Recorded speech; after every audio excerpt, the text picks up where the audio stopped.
Everyone will be getting started in just a minute.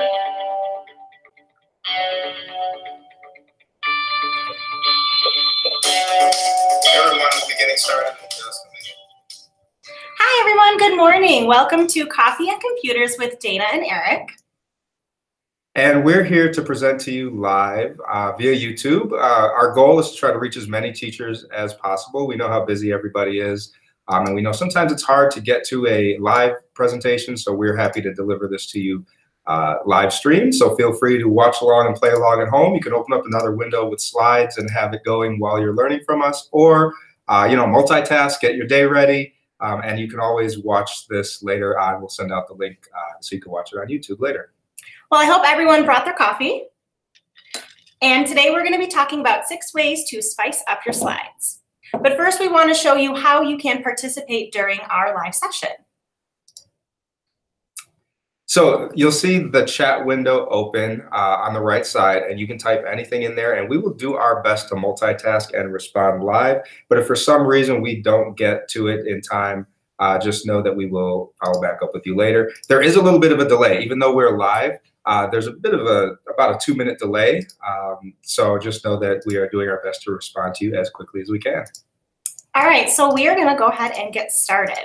So we chose to do Google Slides today because a lot of people use it, and you can actually share all this information with your students so they can also spice up their slides. And what we're going to be showing you a lot of information today. So when you can watch a recording later and stop it at any time, or you can always talk to Eric or I later, and we can come in and show you this one-on-one. So our first way to spice up your slide. All right, so let's start at the beginning. When you first begin making a Google Slides presentation, there are some great built-in tools that I'm a big fan of working with what you already got. So you can use templates and themes that are built in to start off your slides in a great place. If you're in Google Drive and you go to New and then Google Slides, you have the option to create something from a template. And when you do the template, you have all these built-in templates that Google Slides provides to you that have some awesome formats already set up. I like to use them for the purpose that they're set up for, but you don't have to. There is no Google rule saying you have to use flashcards for flashcards. This is one of my favorite ones. I just take this box and make it bigger, and I make that my actual slide, and it looks great. So templates is one place, and you could actually go to external sources. Dana is going to talk about some places where you can get templates and themes outside of slides, but there's some great ones built in. The second thing is themes. So anytime you create a new presentation, if you create a blank one, you could then go to Slide and change theme, and you get this pop-up here with all these different built-in themes, and you can click on any one of them, and it will automatically convert your existing slides into that theme. And I can click around and I can change them as I go. The really cool thing there is each theme also has some built-in tools on the in the slides themselves. So if I right-click on the slides on the left, or if I control-click on any of those slides, I can do Apply Layout, and it shows me the different layouts that go along with that theme. So at any time, I can change some of my existing slides to a layout that I like. What I love about that is, let's say that I like this layout, but I really didn't want hot pink to be the accent color. I can go over here to View Master, and the Master slide area is where it sets up all of your layouts. So I can now edit all of the layouts that come with that theme, and it will edit the layout for any slides that have that layout. So let's say I didn't want hot pink to be what I have here. I could just click on it, or I could add my own shapes in, and I can make it a different color. So maybe I want to create a blue background instead. And you can see over here it's changed the layout, and then the slide that I applied that layout to now has blue. It's not clickable. It's part of the background now, so you don't have another object kind of getting in the way of your things on your slides. So by applying layouts, you now have all of those, and by viewing the master, you can actually edit what the layouts look like. The great thing about themes is that they come with a set color palette. I'm not the best at picking which colors go together. My wife lays my clothes out for me. I have a box of crayons at home. I only have 3 crayons in it. That's about all I can handle. So for me, colors is an issue. So I have this set of theme colors right here that tells me what theme colors should go with my theme. Again, the Google police are not going to come and get you if you pick a different color, but it's awesome that they have preset colors that go with that theme. So I'm going to undo some of the damage I did there, and then I'm going to let Dana take over with our second tip. Great. So if you're anything like us and you do a lot of presenting, you might have already used up all of the themes and backgrounds that are available within Google Slides. So you can also go to any external website. We really like Slide Carnival. And this is where you can get a lot of other templates, and they're free. So you can just go through here, and any one that you like, you can go ahead and click on, and you can start downloading it. It'll automatically have you make a copy of it, and it'll put it right into your Google Drive for you. And then you can go ahead and start editing it as your own. Another thing that you can do is add in other pictures. So we really like the website called Pixabay because everything on here is free and we don't have to cite any of our pictures that we use. So I'm going to go ahead and look up an image that I want to add into our presentation.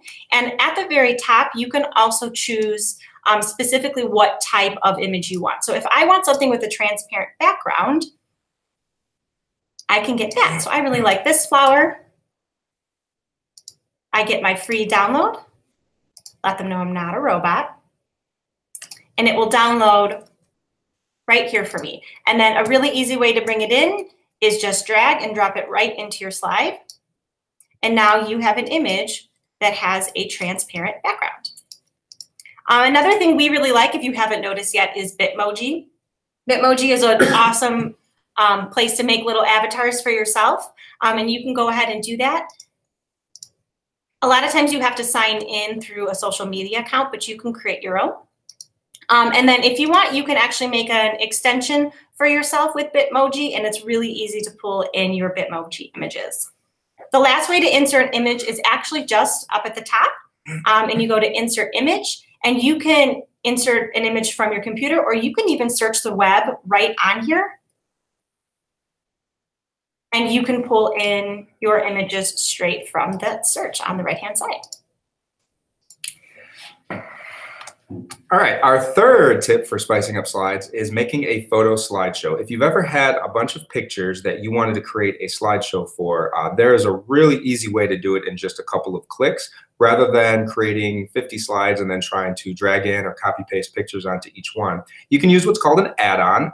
An add-on works within Google Slides. So you can go up here to add-ons, and if you don't have any, you can go to Get Add-ons and you can search for a bunch of awesome add-ons. They're like little extra apps within Google Slides that do some really cool functions. In fact, Pixabay actually has one that you can use to search for Pixabay images within Google Slides. But today I'm going to show you Photo Slideshow. What it does is it takes a folder of pictures. So you have to have a folder of pictures in Google Drive. It automatically places one pic per slide from that folder. And so you automatically get a slideshow. But wait, there's more. If you want the slideshow to autoplay, you can go to File, Publish to the Web, and make it autoplay and loop so that you have a looping slideshow. I'll show you how to do it.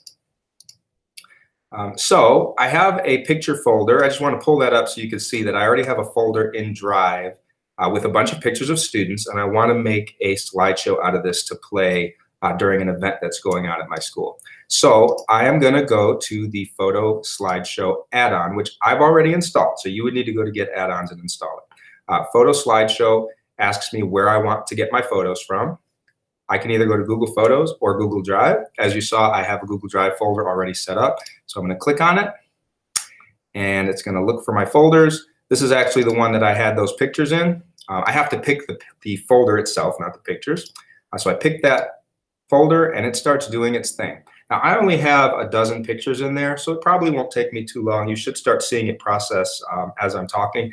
Of course, if you have a larger folder of pictures, it's going to take a lot longer for it to process them.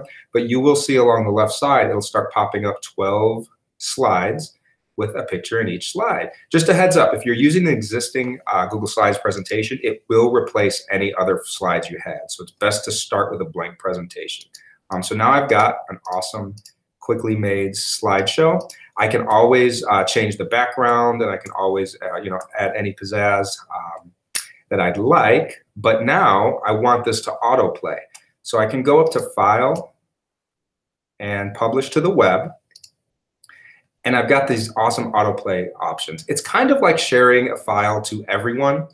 except that it's published to the web in a slightly different way, and that I can now set it up to auto advance the slides. I'll leave it at the default every 3 seconds. I want the slideshow to start as soon as it loads. I want it to restart at the end, so when I get to slide 12, it'll restart back at slide 1. And then it gives me the link. I would have to click publish. I've already published this one, but I will copy that link. And that link now is a different link than my presentation itself. So in a new tab, I'm going to paste that link. And I swear I'm not touching the mouse right now. It is going to auto advance on its own every 3 seconds. So now you've got a slideshow going. If you ever wanted to show this to anyone with music, Google Slides doesn't make it easy to have music embedded in it across slides, but you could always play the music in a separate tab or in a separate application at the same time. No one will know your music doesn't actually go in the slides. It'll be your little secret, and you'll have a nice music slideshow going to show off to the world. So that was our third tip, using Photo Slideshow add-on. Great. So your fourth way to spice up your Google Slides is to insert a video. Just like we inserted an image, if you go up to insert, you can insert a video in a few different ways. You can search directly in here on YouTube. So if I'm looking up a video, I can search directly in here, select the video from YouTube that I want, and hit select, and it'll pop right in here. Or if I want to, I can actually take something from my Google Drive. So I have a bunch of videos already in my Google Drive, so I can grab something I've already created, and I can also bring that in. So those are two really easy ways to insert a video. Another thing that you can insert, and I have questions about this all the time, is how do I make a timeline with my students, or how do my students make a timeline? You can make a timeline through a diagram. And there's also other diagrams you can use in Google Slides. So if you go to Insert Diagram, it will give you a list of different types of diagram. I'm going to go ahead and show you the timeline. Once you click, or I'm sorry, once you select on one of the diagrams you want, you can choose the way you want it to look, and then you can actually choose how many dates you want. You can change the color. But let's say that you're doing a timeline and you have more than 4 dates. What I'm going to do is I'm going to select this and shrink it down, and then I'm just going to select one part of it, copy paste, and I can continue to add more dates. So you can add more and more of a diagram if you need to. All right, our sixth and final way to spice up slides is with animations. Animations, if you used PowerPoint in the past, they were called transitions, but they basically allow any object, whether it's picture, a text box, or what have you, to animate, to slide in, to fly in, to disappear, to move around. And you can set the timing up, because timing is everything with these. The way it would work is you would click on any object. So in this case, it is the text box, and I would go to Insert Animation. Let me show you what the final product might look like. So on the next slide, let's say that I was going to present our idea for live stream professional development to the administrators, and we wanted to kind of spice up our slides to make it interesting. So I'm gonna click the button and show me flying off pilot program. See what I did there? We've got Dana. You didn't know this, but Dana is like an awesome break dancer. Ask her to bust a move anytime. She will show you. But there's my title, and then I can have the bullet points come in one at a time. The advantage there is that you spiced up the presentation a little bit, but now you've got the audience looking and listening to you rather than watching rather than reading through all the text on your screen ahead of time and not really listening to what you're saying. So the way that I would do that, as you can see, there's a hodgepodge of all the different objects there all at once. I just need to go to each one and do Insert Animation. And I get this animation pane pop up on the right side.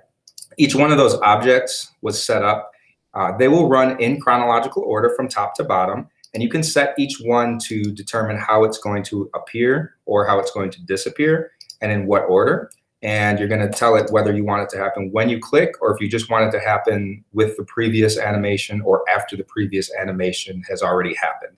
So with a little creativity and tinkering around, you can get a set of animations to happen on your screen. One of my favorites, and one that a lot of you will probably like, is when you have a bulleted list, If you want each bullet to appear one at a time, I've seen teachers try to like copy paste each bullet into a separate text box and do that.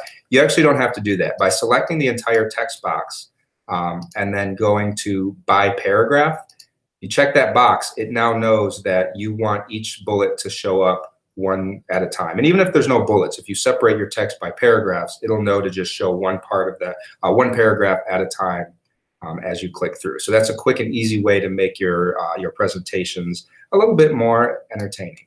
So that was our sixth and final way to spice up your slides.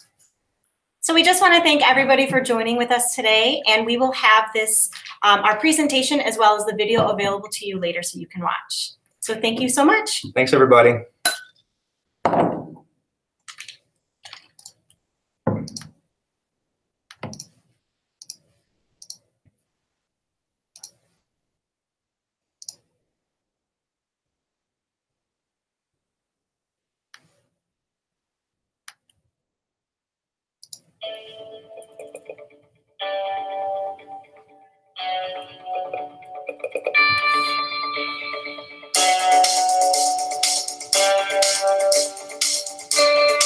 My viewers.